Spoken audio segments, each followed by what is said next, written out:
公平交易委员会4位委员特别任期特别满落，这立法院今仔进行人事动议权案表决。不过4位人选当中，现任主委李美和现任的委员洪在良，因为这2021年专联并购案，也有3亿赞助费案件，或者拿被两党立委甲挡落来。李美没有获得超过全体立法委员1/2的同意票，依法不同意续任公平交易委员会委员。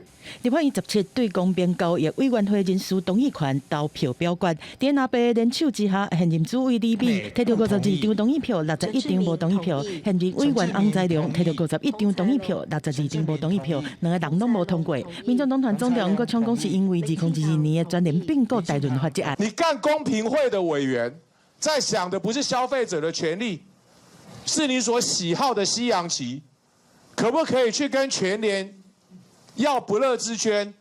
为什么我们会对主委被提名人李美决定投下反对票？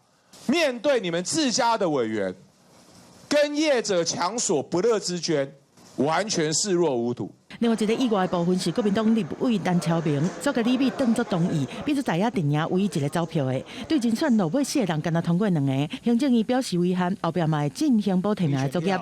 真正的考试委员人事案，瓜地令嘛无过关，司法院大法官的人事案嘛当中无通过。即马114年总预算调伫遐，嘛互调野陷入歹解决的局面。刚总一透早拜会立法院，烦恼国家运转的受阻挡。民进党团总调郭建明趁机会呼吁企业界支持大罢免。韩国伊结婚是规定，人类国家从哪倒？还用什么方式呢？全部把弄保留。因为我开台下先1块，我们必须釜底抽薪。好，釜底抽薪就发动大罢免。国民党所提出的删减案，总共删除1111亿元，占总预算的3.47%，就是要还钱于民。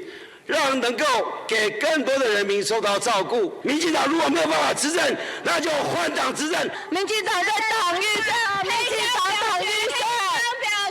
议会审查和表决才拄开始，调野就搁一摆为着预算的资料无齐全开始冤。正正那边拢总提出3000多案台检，也是冻结预算的提案。国民党表示讲已经整变到500多案，民众党嘛整理到177案，调野拼伫休会进前完成3读。记者综合报道。